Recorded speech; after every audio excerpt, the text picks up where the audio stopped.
I'm Samantha Russell, the Chief Evangelist here at 20 over 10 at FMG Suite Company. And today we're talking about the digital marketing schedule proven to work for financial advisors. We want this to be incredibly interactive. I have not prepared a ton of slides. I'm going to go into the browser, into social media apps, into the blogging features, and show you some different things that we do here ourselves and that we've recommended other advisors do. That we know works, but I want all your questions. So you can put them in two different places: in the question box, which only myself and Amanda Larson, who's behind the scenes helping moderate, will see, or you can drop them in the chat and we can all learn from each other if you drop them there. For those of you I've never met before or who've never been to one of these webinars, welcome. I'm glad you joined us. If you were not connected already on Twitter or LinkedIn, I share myself on those social platforms content every single week designed to help you market your business better. So I'd love to connect you there with you there. And there's a picture of my cute little family. This little guy is the one already going back to, or already headed to kindergarten, which you can't believe, Hudson. So today we're going to really talk about what do you need to do both weekly and bi-weekly for maximum impact, the bare minimum. Like, everybody should be doing these things. And it's a schedule. And hopefully just by having it, we have it in a nice handy way you can even print out. It will really, really help you stay on schedule. Then we're going to talk about engagement boosters for social media to make the most out of what you are posting. We're going to talk about email marketing a little bit, and then updates to the website and blogs for more lead conversions. But maybe you guys will all want to hear about something else that I haven't even listed, and the conversation will veer a little bit that way. I love when that happens. When you all have questions that you're really passionate about getting the answers to, I love to answer them. So here are some of the common challenges that we often hear from the advisors that we work with about why it's not working. So they're tempted to be all things to all people everywhere. And so it's really hard to find the right content that will resonate with their audience. And really that problem, if you have to summarize it, it means they don't have a niche, right? Or we'll hear, I just don't know which tools to use, or I'm not using any tools and it's too much to log into Facebook and LinkedIn and my website and all these other places. And that's because you're doing everything manual without any scheduling tools. That is also going to cause a headache. Not having enough time or staff to execute. I mean, I'm sure if I asked for a raise of hands, this is probably one of the number one, is that marketing gets pushed to the back burner because everything else that pops up is a bigger fire to put out, is a higher priority, right? I'm sure you can all resonate with that. So that's always a challenge. And then not knowing what to share or how to be relevant because you don't have a strategy. So if one of these challenges resonates with you, if we were in a conference room right now, I'd say, raise your hand. I think you guys have a little digital hand raising you can do. Raise your hand and tell me, is this something that you struggle with? One of these four things, because I know for a fact that these are the most common ones we hear of over and over again.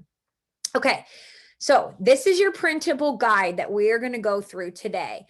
Amanda is going to tell us in the chat how you're all going to be able to get it. I think we're going to email it all out to everyone, Amanda, if I'm not mistaken. And you will get this in your inbox, so you can actually print it out, hang it up on a wall if you want. But this is what we are going to go over: what you should be doing every week, and then what you should be doing bi-weekly. And you can see it's not that complicated. But then exactly, how to take these actions is what we're going to dive into a little bit deeper. So let's first start by talking about what you want to do weekly. So the first part, or the top of this chart here. Okay, so I'll give everybody a second to digest that while I sip my water. And Amanda's saying we are going to email this calendar to you with today's recording.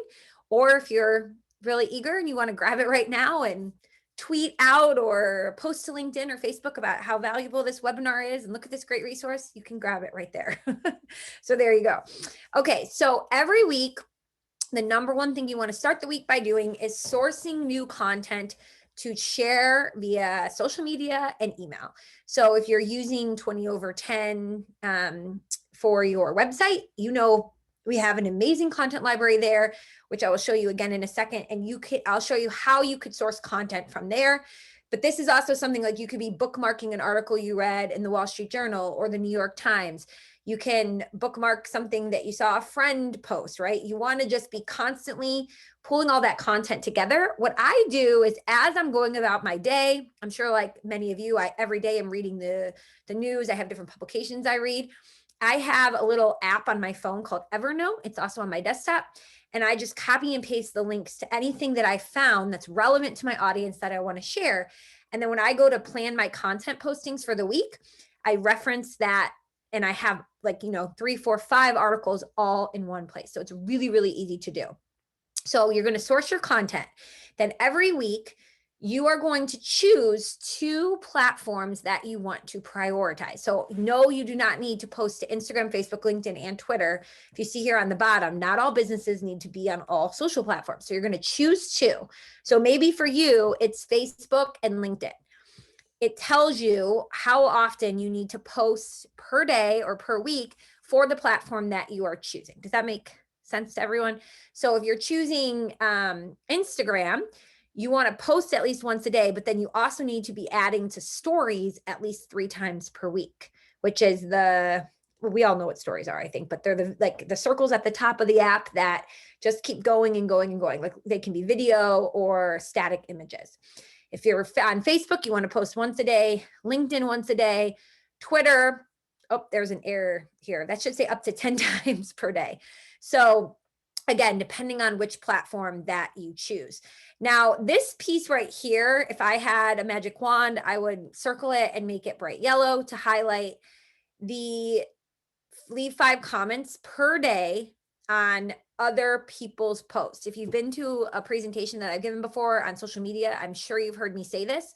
So let's say your 2 platforms are Facebook and LinkedIn, and I'm going to show you how to actually do this. You also every day, in addition to scheduling out, your Facebook post and your LinkedIn post, you need to log in or have someone from your firm log in and choose 5 different people in your feed and leave comments on their posts. Does that make sense? So let's say Facebook and LinkedIn are your platforms. You post something to Facebook, you post something to LinkedIn. You're also leaving 5 comments on Facebook of other people's posts and 5 comments on LinkedIn of other people's posts. We're going to talk a little bit more about the why behind all of these things. Right now, I'm just giving you the what. So that is something else that you need to factor into your day. And then also every week, you need to find time to send a weekly newsletter. So these are base level things you need to do. So the sourcing new content, again, if you're just reading and bookmarking throughout the week, this would be something, put it in an Evernote, put it somewhere where you can save it. And then getting your posts queued up for the week. This is something, again, I like to do in advance using a social media scheduler. And then all I really have left to do daily is leave the comments, right? So I can source the content throughout the week. I can schedule all my social posts on Monday, and then really only once per day, I have to log into social media to leave the comments. Nikita Gibson just asked a question. Do these comments need to be of substance? So many Instagram comments are just a string of emojis. That is an excellent question. Yes, if you really want to get the value behind why you're being told to leave 5 comments per day, it does need to be of substance. So what I mean by that, let's just stop sharing here for one quick second. I'll share a different screen.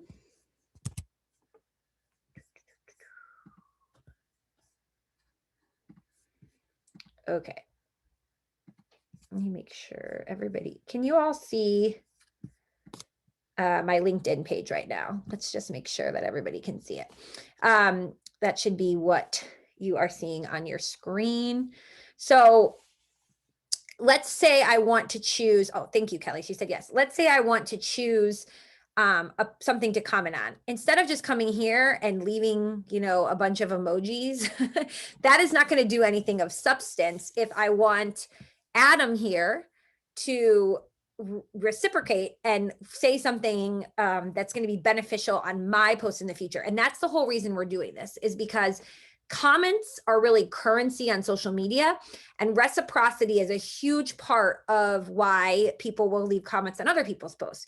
The reason you need to get comments on your own post is because that is what's going to get you more exposure, more people seeing your content. For every comment you get, the algorithm says, oh, this is great content that we should show to more people. So you want to get as many comments as possible.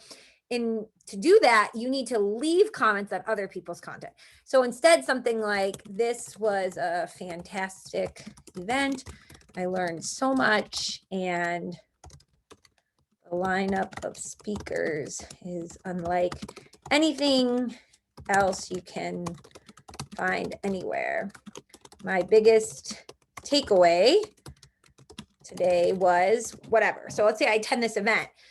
Anybody can say, this was a great event, I loved it. But if you say something like, this was my biggest takeaway, and you share some insight, that gives the author the chance to respond and say, oh, that was a really big takeaway for me too. This was, an aha moment. Versus if you just say, this was a fantastic event, that doesn't really give them anything to say, right? So that is why you want to say something that's adding to the conversation. And I like to leave comments that are more open-ended. So think about if you were sitting across from somebody at the kitchen table and they said to you, oh, we put this event on, rather than just saying, oh, that's great, which ends the conversation there. You want to say something that either asks a follow-up question or makes a statement that will allow that conversation to continue. Okay, Megan, or no, not Megan, who just asked that question? Miguel is asking, how much time does this actually all take per day? So the comments is going to take the biggest chunk of the day. So that's why if you use the social media scheduler, all throughout the week, you're sourcing your content, you're going into 20 over 10 or to Lead Pilot, maybe some of you use FMG, and you're choosing pieces you want to share. That's going to actually be the least demanding part. The biggest time suck is really the leaving of the comments, but it's the most important. And I don't want you to forget it, because the thing about social media is everybody gets the media part right. We all share media, but what we all miss is the social part. And being social on social media is how you're going to actually grow a following. So that leaving the 5 comments per day is incredibly, incredibly important. Before I move on to the next point I want to make, somebody else just asked about sharing articles that require a subscription, like the Wall Street Journal. It's really up to you. It's not uncommon for people to share articles that do require a subscription. But what I would be careful about is doing it over and over and over again. So like if once every 10th post you share something that ends up being gated content, it's not that big of a deal. But a big tip is that you don't want to just share the link, right? We always want to be adding our opinion or our voice to something. So we'll come back to that in a second. First, I'm going to show you, I put together this 4 social media types graphic for you to explain the different types of social posts we have and what role they play in our actual social posting. So going back to that idea that you want to be pulling content every week that you're going to want to share on social media. And what does that look like? You want to always be keeping in mind that there's 4 different kinds of social posts in general that you really want to use as a mix of what you're sharing. And each one of them should constitute about 25% of your feed. So a common mistake I see is that most people's social media feed just looks like link to the Wall Street Journal, link to their blog, link to the New York Times, link to CNBC, link to their blog. And it's just link, link, link, link, link. It's all links. That should only be 25% of what you share. Does that make sense, everyone? So you really want to use all 4 of these types. And when I say a link, the algorithm, Twitter, Facebook, LinkedIn, and they don't care if that link is going to your blog, to your website, to the New York Times, to a friend's website. They just recognize it as a link. And they don't want people leaving LinkedIn or Facebook or Twitter to go to these other platforms, right? Because that's eyeballs off their platform where they can show you ads and make money, and putting eyeballs on other publications. So they often will prioritize in their algorithm other types of posts. So you can see here. So the first one is a photo or an image post. So you can see here, I have a article that I read that was all about why clients choose somebody to be their financial advisor. But instead of just sharing the whole article, I summarized the key points. I included a graphic from the article, and people always ask me all the time, like, how do you get the graphics? You can just hover over the pictures in what you're reading and slide them onto your desktop, or you can just do a screenshot, right? Upload that photo onto your post and then share it. So I'm going to show you what all of these actually look like on my feed here in a second. So in case you don't really understand how to do this, you can see it, but that's one way you could share the gist of what you read in a Wall Street Journal article without having to link to it, right? So you could tag them and say that you read something in the Wall Street Journal and tag them, but you don't actually have to link out to that article to make your point, right? Here, I never linked to this article. People ended up asking me in the comments like, hey, can you link to the full article? And I did, but that just helps generate even more comments. Okay, the second one is the link out. So here's one of me saying, I'm going to be speaking at the CNBC Financial Advisor Summit today, and I had a link for people who wanted to go over and watch, and that was me linking out. The third one that most people don't use as often is called the native post. So again, this is where everything that you're putting in your post is going to keep people on whatever platform. So it could be just a quote, it could be text, it could be a video that you upload, but it's keeping them on the platform they're on without having to go somewhere else or click away. And then the last one is resharing your company page. So many of you, I'm sure, struggle with like, how much do we post on our company page versus how much do we post on our personal pages? Every person in your office should be cultivating their own brand on social media. So if you've got 4 advisors in your office, each advisor, in my opinion, should have their own LinkedIn, their own Twitter. Maybe one of them is using Instagram because they're working with younger folks. You want to really get each person posting on their own page, but then they can share things from the company page as well, which should also be active. So here from FMG Suite, we talked about being excited to attend Advice Tech Live, and then I reshared it because we were doing a giveaway, promoting that giveaway. Okay, so does anyone have any questions about what the difference between these 4 is? And then I'm going to show you what they actually look like in the app. Okay, so just to give you an example, let's go back to my posts here. So if you're, for instance, on LinkedIn, you can go click on any of your posts. If you're on Twitter, obviously you would go to your feed and just look at what you've shared.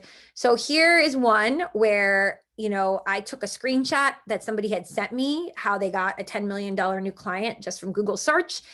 And I'm talking about, how people will still say nobody uses Google to find a financial advisor. And then I use these little emojis to break it up. And then I, basically ask people a question below. So some things you want to pay attention to is there's also something called dwell time.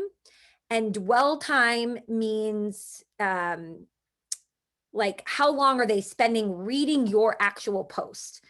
And LinkedIn uses dwell time to determine how interesting your content is to other people. So the more you can get people to stay on your post and read it longer can also improve the algorithm, which is why you'll see like lengthier posts sometimes, right?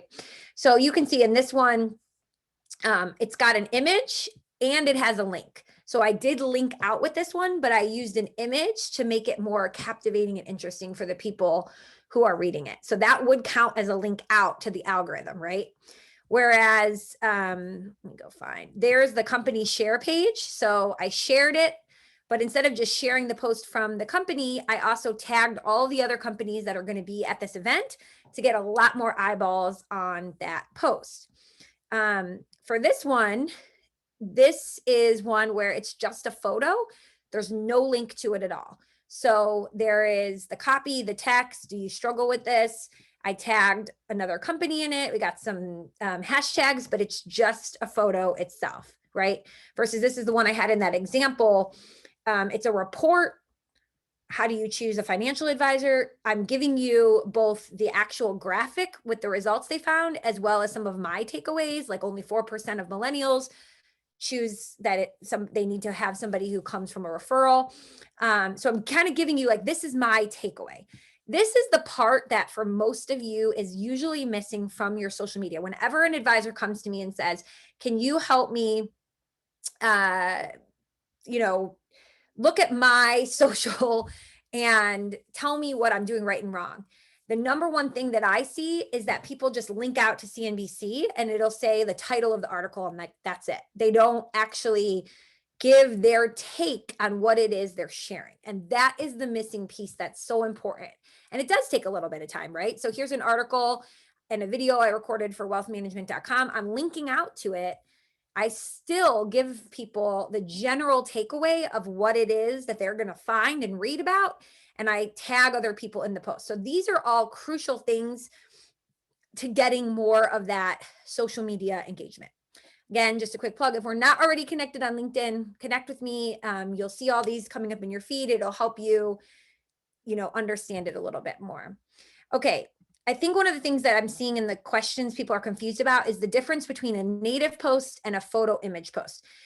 Think of it this way. A photo or an image post would count as a native post. So all photo image posts without a link are native posts, but not all native posts are photo or image posts. So let me show you one more example. I'll find one that has a link. Okay. Yeah, here we go. So here's one. This is also a native post. You're not clicking to see anything or anything like that. It's just me saying, saying a tip. There's no link. There's no photo. It's just text. 10,000 views. These just text ones can perform really well. That would be considered a native post. So native just means they don't need to click anything. They're not clicking over to a company page or somebody else's page. They're not clicking to CNBC or the New York Times, but it could be a video that you've uploaded would count as a native post. So all photo image posts that don't have a link would be native posts, but not all native posts have to have a photo or an image. Hopefully that explains.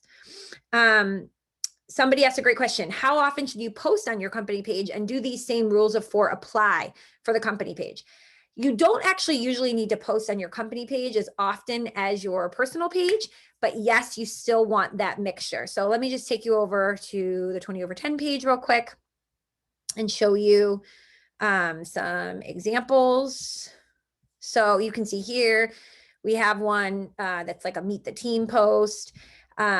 This is like us promoting today's webinar that you're all on. Here's one where we just have a photo that has a quote about something, and then we talk about it. This is a great tactic for a lot of you to use, right? The average retiree retires with $10,000 less per year than they wanted in their budget, or people don't realize you need to do X.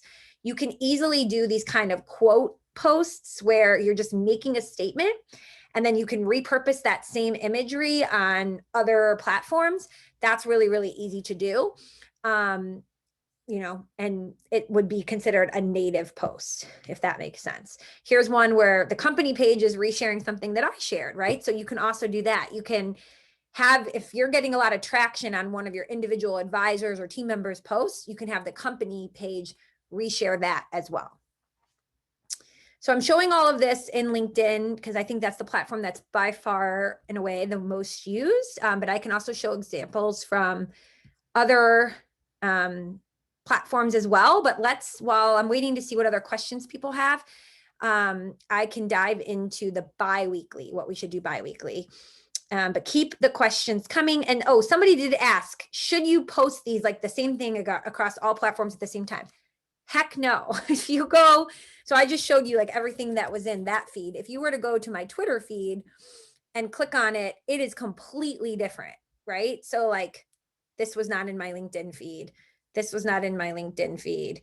You do not want to post the same thing at the exact same time, worded the same way across all your platforms, Because what about people who are following you everywhere? It's really redundant and spammy to get the same message. I'm sure some of you have 2 email addresses and you get the same email to both. It's really, really redundant. So you do not want to do that.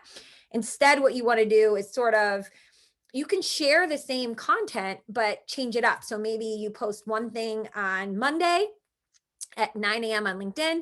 And then the following week on Tuesday at 10 a.m., you have it scheduled for Facebook. So switch it up like that. Great questions, everyone. Keep it coming. All right, let's talk about what to do bi-weekly. So create one new piece of original content. And when I say original content, I don't necessarily mean you have to write it yourself, but we want something that is going to direct people back to your website or blog. So on social media, a lot of the actions we're taking are to please the algorithm, to grow our following, to build a network, all these things. But hey, every once in a while, we want to send people back to our blog or our website to see why we're such an impactful thought leader, right? So the way to do that is to have something worth sharing that they want to go read. So it could be a podcast you record, a video that you recorded. It could be a roundup. One of the great things I've seen people do is every week they'll take their 5 articles that they're going to share on social media anyways, and they round them up. And I'm going to show you how we do that here at 20 over 10. So one new piece of content every other week, not even every week, every other week, that you can direct people back to your website or your blog to get some of that traffic and hopefully convert some of them through a download, an ebook, a white paper, something like that. Then the other thing you want to do is email your prospects. So we mentioned emailing clients weekly. Prospects, we suggest bi-weekly with timely content on current events, and then adding whatever it is you create to your website. So if you're creating that video or that podcast, don't just have it live on YouTube or SoundCloud, get it added to your website so that Google and the other algorithms will crawl your site and see it's up to date. Okay, so let me show you what this looks like. So for instance, if I go to 20 over 10's blog, you will see that every single week, we do it weekly, but this is something you could do bi-weekly. We take different articles we've read and we add them as a blog post for suggested reading. So you can see here, we link what the article is, we link who shared it, and we give a quick synopsis on what you're going to find out if you read that piece. Here's another one. Okay, we're linking. This is a great way to keep your website, your blog fresh and up to date, and share with people the sources you're reading, what's relevant to them, give your take on it. If you do this bi-weekly, guess what else? All of this can then be what you share on social media. Like you've already done the work. You've said why it's important. You've given your take. You've linked to the article. You got everything you need to then upload it into your social scheduling tool, right? So that is a really, really easy thing to do that is really, really impactful. And then also when you go to share it on social media, like if we go to 20 over 10's page here, look what we do. We don't just share it, but we tag the other firms that we mentioned in that blog post, and they're more likely then to, comment or like or thumbs up the fact that we tag them in it. So it's even more bang for your buck there. So hopefully that makes sense with like how you could round up articles. Now, if you want it to just be an article that directs people directly to your website, if you're using 20 over 10, remember in your website, every single website comes with this. You have a page. Some of them will say blog, some will say insights, some will say news, however you've set that page up. And it has this little A and you click it, it says manage posts. You come here and you go to the content library. That content library is filled with content that you can use and completely edit to make it your own. So let's say you want to just look at trending topics, right? There's a ton of wildfires happening all throughout California. It's super sad. So you want to change it to Californians. Has your property been impacted by wildfires? Take these next steps to file a claim. Maybe you come in here and you change this a little bit to say like, for all of our friends impacted by XYZ.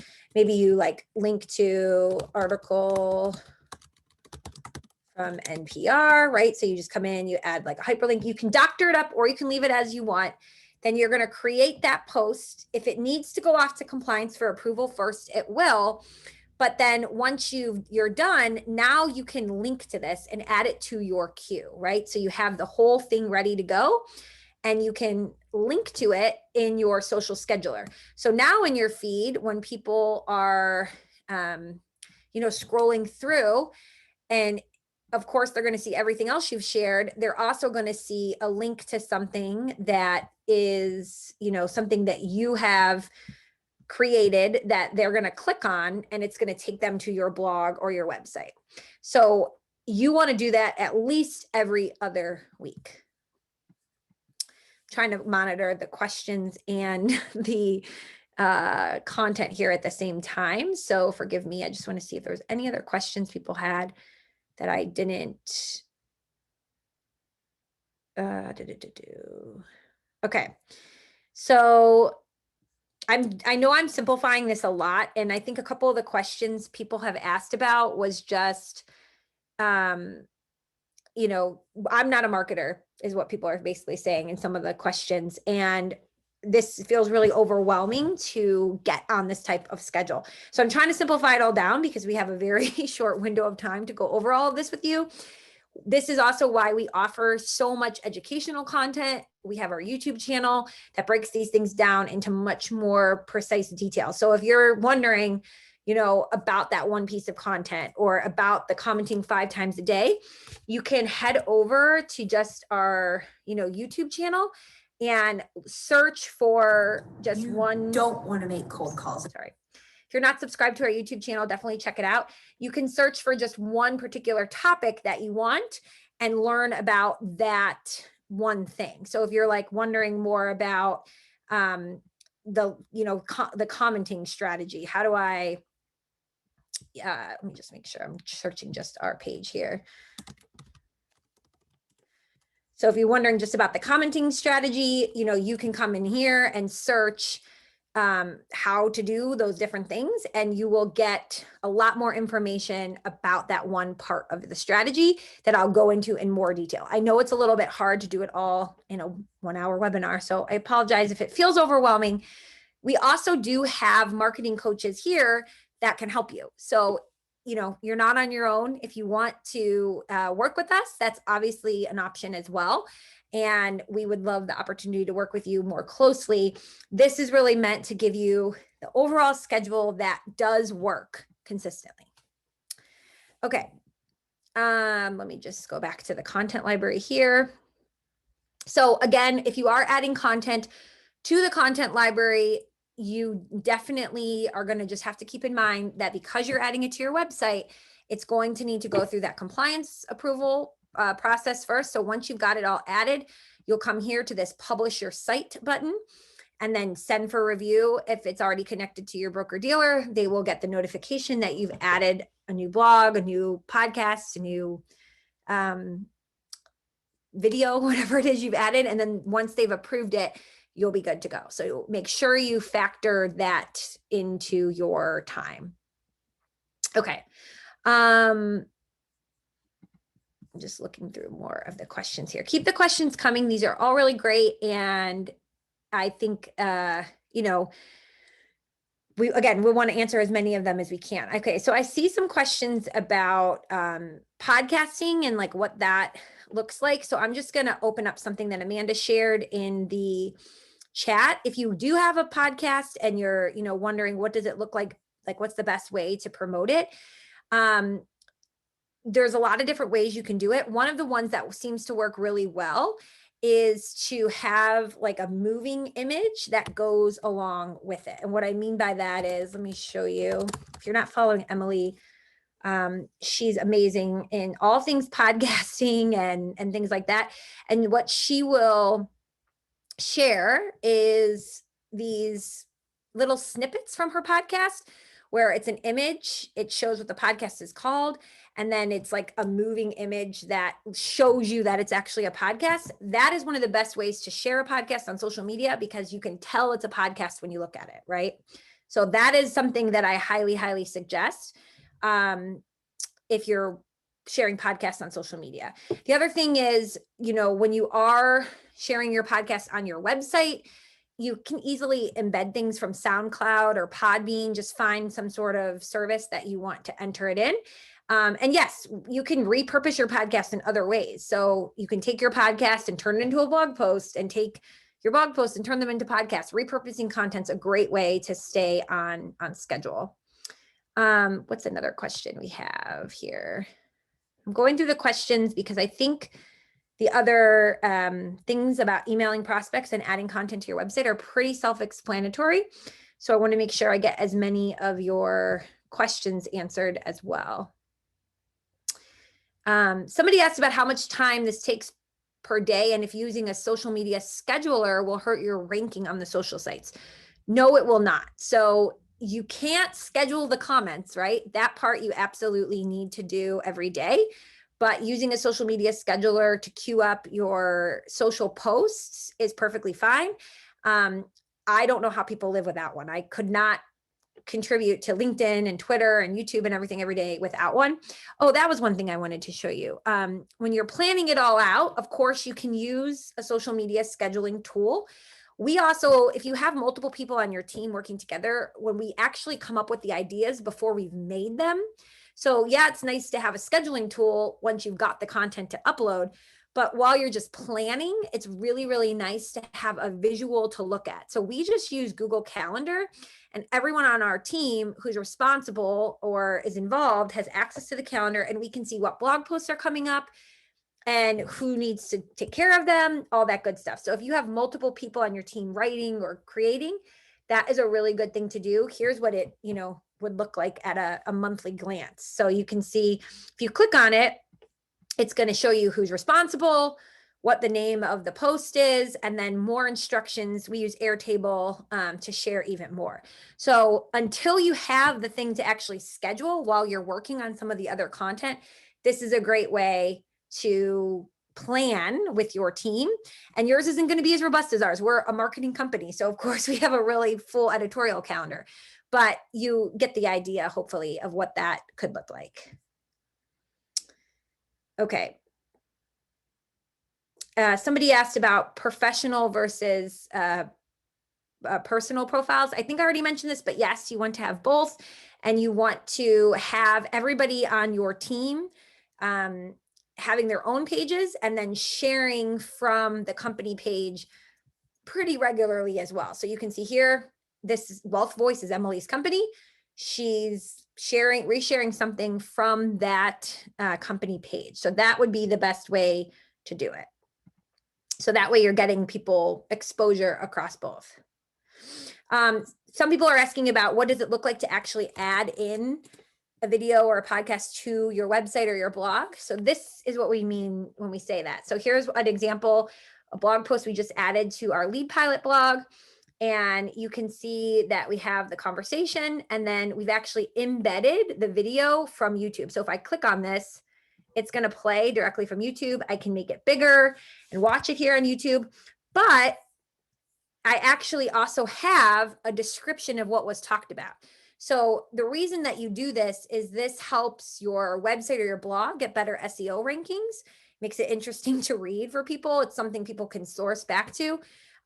So you're getting a 2-for-1 bang for your buck. You're going to improve the analytics for your blog or your website, and it will let you rank higher for your website or your blog, but it also is going to help your podcast or your video get seen by more people. So hopefully that helps when we say embed. Can you use Zoom to create a video to be used on social media? Yes, you can. This one that is right here, how to hit 1 million AUM while growing podcast to 1 million downloads, that I just recorded with Benjamin Brandt.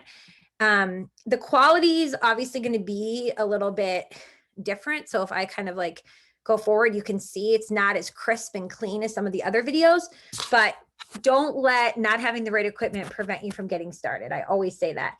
So let me just contrast that with, here's one that I recorded, on my phone. Many people know that. And you can see it's much more clear and crisp when it's, just recorded on your phone or a better camera. So, but yes, you can absolutely use Zoom to record those videos. Great questions, everyone. Okay.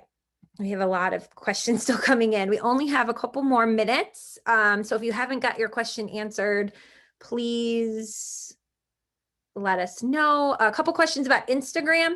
If you go over to our blog, the 20 over 10 blog, and you search Instagram, we have a whole article about how to use Instagram for your financial planning business. And then a webinar we did specifically, half of it was about LinkedIn and half was about Instagram, all about everything you should know. Instagram doesn't get as much love, I feel like sometimes, because so many firms still can't use Instagram. That may apply to you. Don't ever get started on a new platform without checking with compliance first. It can be hard for people to use Instagram because of the archiving features available. So, certainly keep that in mind.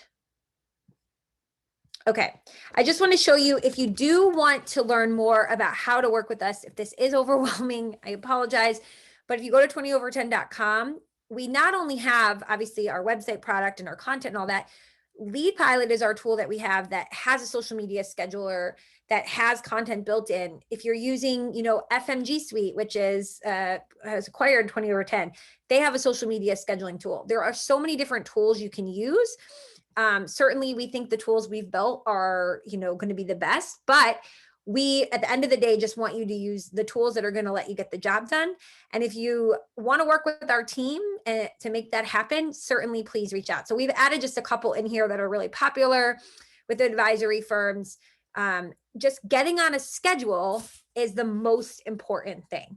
So let me just go back. This is going to be mailed to all of you again. But again, if you want to be successful every week, source your content. You're going to post to the platforms that you've prioritized.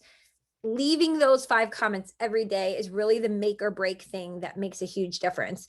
And then bi-weekly, creating one original piece of content, whether from 20 over 10's library, rounding up other posts, or writing your own original content, creating a video or a podcast, and then emailing prospects and adding that new piece to your website. And again, you will get this in your inbox after today's session. So I'll hang out for just another minute or two if there's any other questions that people have, but hopefully this was helpful. I know some of you are saying you're even more overwhelmed. I hope that that's not the case. This is supposed to be helpful and not necessarily overwhelming. And if it is, that just means that you need to watch some more content and reach out for help, because that's what we are here to do, is help you.